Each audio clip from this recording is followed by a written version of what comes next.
Hey there, V2X Nation and friends.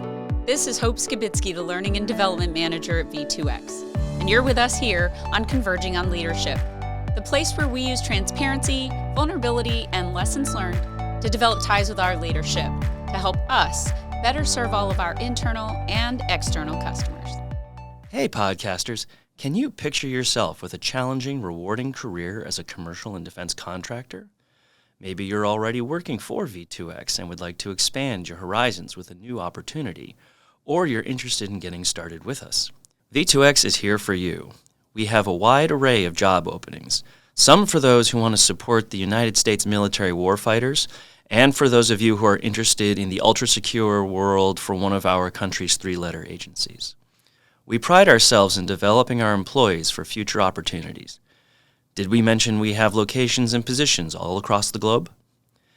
If you are interested in a rewarding profession that pays well with competitive benefits, check out our website at gov2x.com/careers.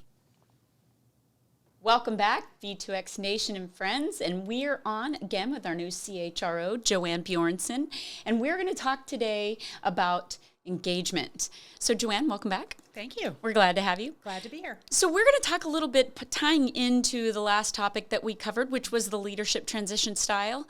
We're going to get into engagement, and I'm curious your take on active visible leadership and how that ties into, or does it tie into, leadership transition style? Yeah, absolutely. So, engagement is just one of those terms, right? It's one of those terms that I think we always kind of grasp on. What does that exactly mean? Kind of like when we talk about culture, how can you palpably and visibly see it or describe it? Well, engagement is definitely one of those terms. But for me, if I were to distill it down just simplistically, engagement at the core of it really is about two-way exchange. It's the dialogue that's happened, and dialogue, can come in many different forms, right? Written, verbal, what have you, between our leaders and the workforce, right, that are actually performing the work. Now, for any leader in transition, going back to some of the previous topics we talked about, or just any sort of change, right, engagement is not only for purposes of exciting the workforce about the direction you may be taking, but actually, flip opposite is informing the direction that you may be taking. Engaging with employees, again, provides that two-way platform to say, hey, am I getting things right? Sure. It may be just from the employee's perspective or what maybe they're seeing from a client perspective. That engagement and pulling your workforce into the fold of your everyday is essentially, just a critical element for any leader. Oh my gosh. And so you touch on this magical thing known as communication, right? And so not just the face-to-face, understand that you've got to talk to your folks, but sometimes even bad news can help people prepare for something that's coming as long as it's not a surprise, right? Oh, I think that's brilliant that you mentioned that. So let's talk a little bit about engagement in regard to presence. So I served almost 30 years in the military, and so we used to talk about how presence matters. Sometimes people will behave just because they know you're standing there, but other times they want to know you're there. How do you think presence and engagement sort of go hand in hand, or do they to you? Yeah, and by the way, thank you for your service for all those years. And to all those in the V2X Nation, we have a great military population, former military. When it comes to presence, you're absolutely right? I think everybody, when you hear the word presence, and this is also a timely topic, right, when we're talking about post-pandemic, remote work, return to office, a lot of the controversy around that. Really, it is presence is probably a little bit more ethereal than people are making it out to be. They think it's okay just being present in the office and seeing, but it's the feeling of the presence really that kind of matters, right? And let's be real, our workforce is distributed. They're in many different places, remote, austere. I just got back from a trip to the Middle East where I got to see the wonderful work that we do on ground. And some of those employees, their leader may be there, they may be in another location, right? But there's still possibility for presence even without physical presence. It's kind of what you were talking about, right? Are they hearing from their leaders in whatever way, shape, or form? Do they feel like they have an avenue to talk to their leaders in whatever way, shape, or form, right? Just making sure that where we don't have physical presence, are you filling in some way, shape, or form some sort of presence? And you're right, communication, right? And when we talk about communication, I think, and I say this is the broader we, not a V2X we. Sure. We as as human beings, think that communication is a lot of times, okay, well, if I just send an email or I send out an announcement, that's communication. But we all know it's more than that, right? It's that two-way communication. It's a platform. When an employee, by the way, we just took our engagement survey, right? And employees, we have a question about communication. And you may read the score, but if you read the comments, you'll find the communication isn't just what we would have normally immediately run to, which is, okay, we need to send out more communication by email. Reading through the comments, it may be very simplistically, I haven't had a conversation with my leader, right? That's communication. I don't know what's going on, just simplistically, right? I just need updates on, what's going on our program. Communication can be as simple as that, right? Just status updates or what have you. So long-winded answer, right? This is another form of engagement of how do you communicate?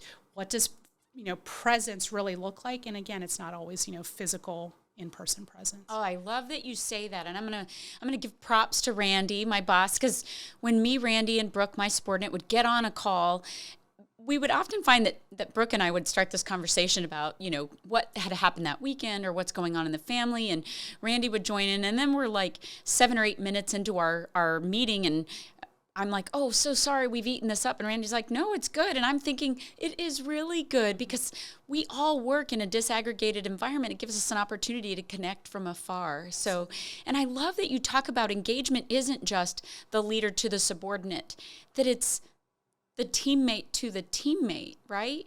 How would you encourage teams to stay engaged in that dislocated environment? Yeah, no, you gave a great example, right? We have to be, when we are not physically present together, we absolutely have to be intentional about how do we make those connections. And so, that 5-minute pause at the beginning of a virtual meeting to ask, how was your weekend? That's a connection that you're making, right? That you're replacing the physical presence. That's really critical. I mean, you can see there's all kinds of research around if you have that personal connection with your teammates, with your leaders, it actually statistically shows that it engages employees better and they have a better retention and better productivity around it, right? Sure. So you spend your day virtually or physically with, your colleagues and your peers, maybe sometimes more than your family, and creating those connections are absolutely really critical. So there are leaders that are both new and experienced that say things like, well, I don't really want to get into all that personal stuff with my subordinates because it's about work. Like, what's your thought on that mindset? Yeah, well, it's interesting because I think the past 3 years have really shifted that paradigm. I think, those of us that have been in the work world, that absolutely was always, kind of the go forward culture. It was, okay, you got to separate, there's worries about legalities of what I say and what I do.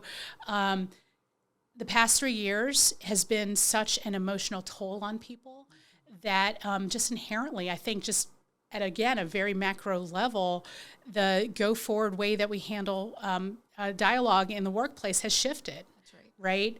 We had to understand what people were going through on a personal level when everybody was shuttered down, right? And now, granted, V2X, we still had people on the ground, and by the way, thank you. But for those of us that, were forced into a situation where schools were shut down and we were now navigating, all kind of caretaker responsibilities and so forth, it forced that dialogue in the workplace to understand everything that employees were dealing with. And I think that's going to be enduring, right? I think it's going to be forever enduring after the pandemic. And I don't think necessarily that's a bad thing. I like it. Because if you think about the wellness of your workforce, right, from a productivity perspective, even if you were to distill it down, from a business perspective, understanding what your employees are navigating within reason, right? We still have to stay, appropriate in that dialogue. But understanding that context, helps our employees be able to focus when they're in the workforce because their leaders' understanding of what they're doing, holistically in their life or what they're dealing with. So, again, this is a leader's challenge of finding the right balance of what that's appropriate. But absolutely, the pendulum, I think, is shifting on recognizing that understanding the whole person and what they're dealing with is an actual business imperative if you're going to get full productivity out of your workforce. I like that. It gets back to that emotional quotient or the emotional intelligence piece of it where a leader is able to read the room. How do you know when your people are going through something if you don't know enough about them to recognize the difference? So I think that's brilliant.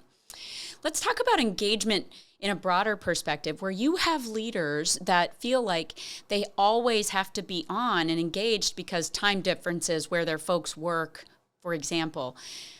But there's got to be some work-life harmony. How do you help those leaders understand that engagement with their out-of-work responsibilities are equally as important if they're going to maintain their own mental health? Oh, no, absolutely. That's a great point. And I think, again, that's a challenge of any, leader, particularly as you send up the chain. And it really does start with, okay, your responsibility as a leader is to set the stage for the rest of your team.